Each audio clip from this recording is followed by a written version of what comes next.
하나님의 계획은 성도의 가정과 또 교회입니다. 하나님은 교회와 과정을 통해서 하나님의 뜻을 이루어 가시는 거죠. 그래서 교회가 아름답기 원하고 또 성도의 가정이 아름답기를 원합니다. 성도의 교회를 통해서 또 가정을 통해서 하나님의 인물이 세워지는 거고요. 그리고 그곳에서 복을 먹고 자라난 하나님의 자녀들이 세상을 살리기 때문에 하나님께서는 교회가 아름답게 그리고 가정이 아름답게 세워지기를 원하시는 것입니다. 어떤 분이 그래요. 남편이 너무 밉더래요. 그래서 하나님께 하나님 남편이 너무 미워요. 이제 그랬더니 하나님이 그러시더라는 거죠. 너는 왜 남편만 바라보냐? 남편과 너 사이에 있는 왜 나를 안 바라보냐? 이제 그러시더라는 거죠. 아, 내가 남편만 바라봤구나. 그래서 예수님을 바라보기 시작하니까 남편이 이해가 되고 용서가 되고 사랑하게 되더라라고 하는 얘기입니다. 마찬가지로 우리도 가정을 세우시는 아름답게 세우시는 하나님의 비결을 배워야 되겠다. 근데 오늘 여기 말씀해 보면은 그 비결 이제 세 가지가 이제 나오는 거예요. 3절에 보니까 집은 지혜로 말미암아 건축된다. 가정은 지혜로 말미암아 하나님의 집 교회는 지혜로 건축되고요.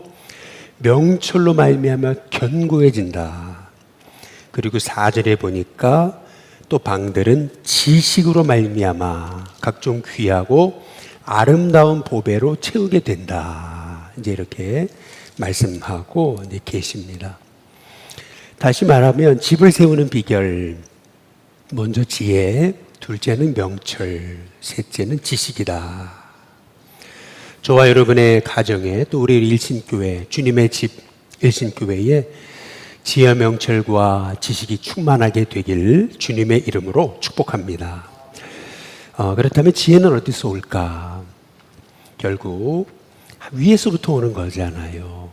뭐 많이 배웠다, 적게 배웠다, 거기서 지혜가 나오는 게 아니고 하나님께 얼마나 엎드렸는가.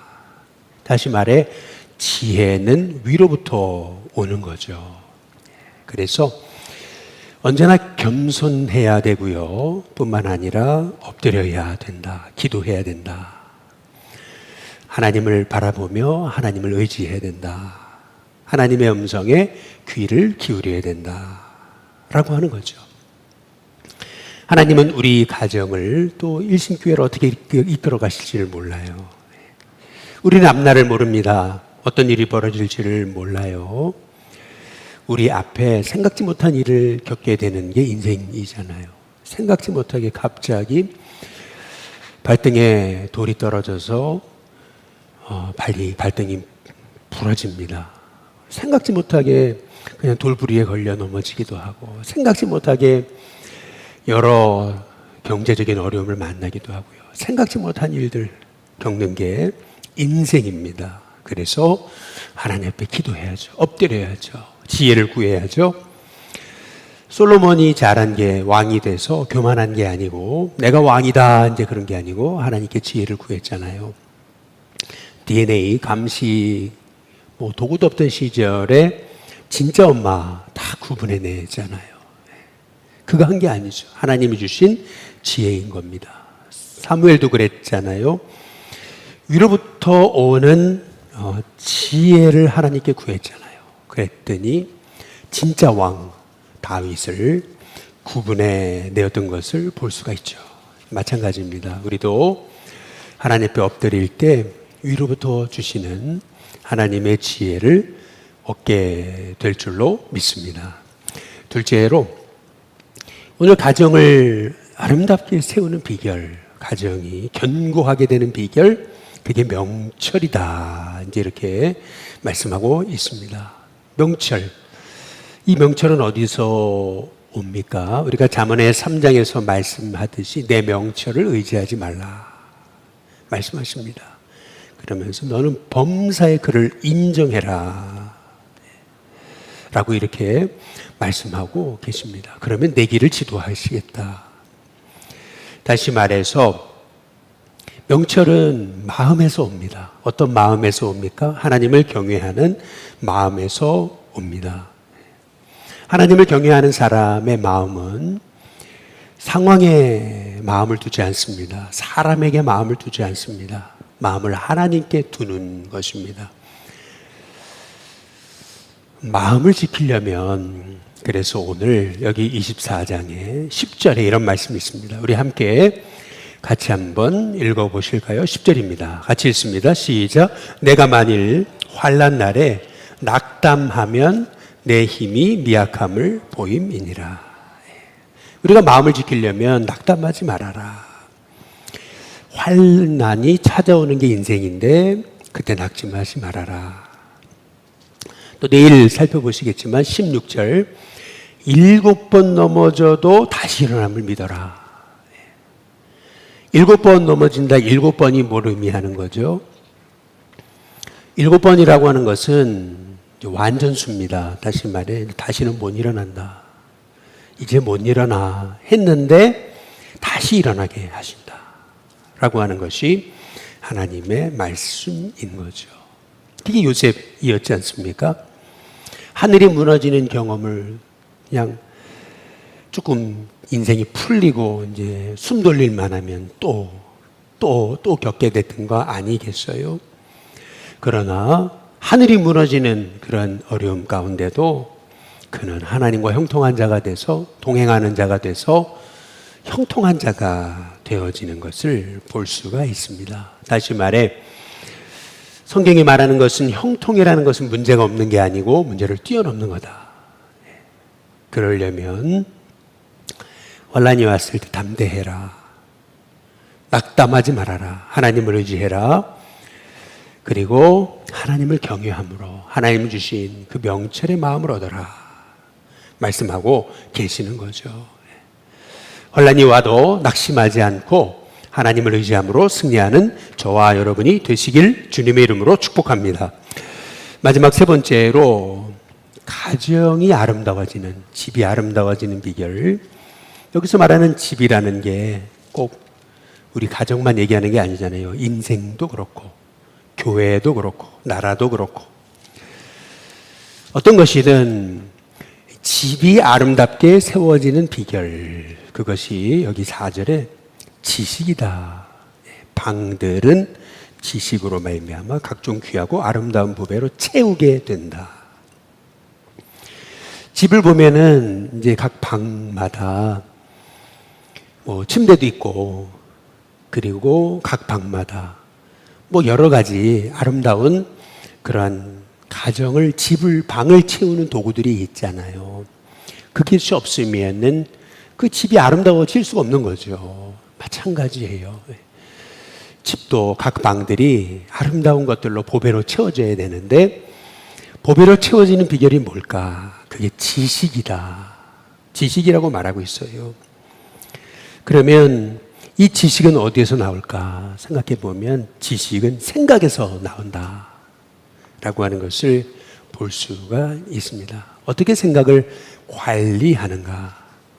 로마서의 8장의 말씀처럼 육의 생각이 아니고 영의 생각을 하고 하나님이 기뻐하시는 그런 생각을 해야 되는데 특별히 오늘 이 잠언에서 주시는 말씀, 그러면 생각을 아름답게 우리가 세워가는 비결이 뭘까? 24장 1절에 보면 이렇게 나와 있어요. 너는 악인의 형통함을 부러워하지 말아라. 악인의 형통을 부러워하지 말아라. 다시 말하면 여기서 부러워한다는 말의 의미는 탐내지 말아라. 그리고 비교하지 말아라. 라고 하는 그러한 말씀이죠. 우리가 이런 생각을 하지 말라는 거예요. 누구는 죄짓고 다 짓고 누구는 뭐 자기 마음대로 다 사는데도 하나님 잘 되게 하시는데 나는 이렇게 열심히 하나님 믿는데 왜 나는 어려움만 있습니까? 이렇게 비교하고 그리고 불평하지 말아라 라고 하는 그러한 말씀이에요. 악인의 형통함은 우리의 불평의 대상으로 삼을 것이 아니다. 이 죄인의 형통함, 악인의 형통함에 관한 말씀은 시편과 잠언, 지혜서의 아주 단골 메뉴예요. 지혜서, 시가서에서 끊임없이 우리에게 하시는 말씀이에요. 반복적으로. 잠언에서도 벌써 여러 번 얘기하신 거죠. 어제도 그제도 우리가 계속 살펴보는 것이 뭐예요? 우리 잠언 23장 한번 17절, 18절에 보시면 내 마음으로 죄인의 형통을 부러워하지 말아라. 항상 여호와를 경외하라. 이렇게 말씀하시잖아요. 근데 이유가 있어요. 이유는 뭐냐면 그 다음 말씀에 보니까 정령이 내 장래가 있을 거니까, 내 소망은 끊어지지 아니할 거니까. 저와 여러분의 삶 속에 인생의 환란이 닥쳐도 장래가 있을 거다. 소망이 있을 거다. 소망은 끊어지지 않을 거다. 믿음의 고백으로 살아가시기를 주님의 이름으로 축복합니다. 그게 악인이 너무 잘 돼요. 그럴 때 막 마음이 원망이 생기고 불평이 생기고 비교가 되어지고 할 때 그때마다 우리가 기억해야 되는 것은 정령이 내 장래가 있을 거다. 그리고 내 소망은 끊어지지 않을 거다. 하셨던 약속의 말씀을 믿고 갈 때 우리의 생각이 바로 세워지는 은혜가 있게 될 줄로 믿습니다. 가만히 생각해 보면은 다윗이 고난 당할 때 사울은 형통했어요. 얼마나 다윗의 마음에 불평이 가득했겠습니까?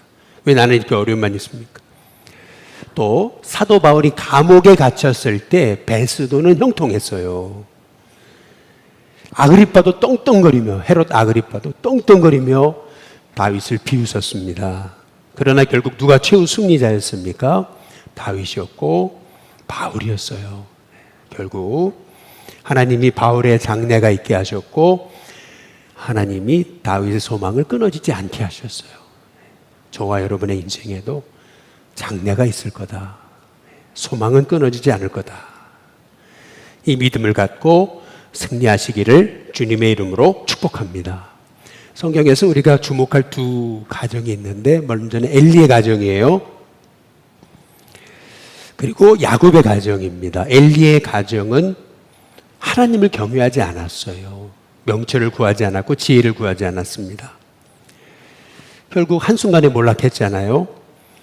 그런데 야곱의 가정은 콩가루 가정 같았습니다. 그러나 중요했던 것은 야곱이 엎드렸다. 요셉이 엎드렸다. 라고 하는 게 있어요. 나중에는 형들도 엎드렸습니다. 결국 12지파를 이루게 되는 은혜를 체험하게 됐던 거죠. 결국 집은 하나님이 세우시는데 가정은 하나님이 세우시고요. 교회도 하나님이 세우시고 이 나라와 민족도 하나님이 세우시고 저와 여러분의 인생도 하나님이 세우시는데 하나님이 위로부터 주시는 지혜, 명철, 지식이 있게 해달라고 엎드려 기도할 수 있는 저와 여러분이 되시길 주님의 이름으로 축복합니다.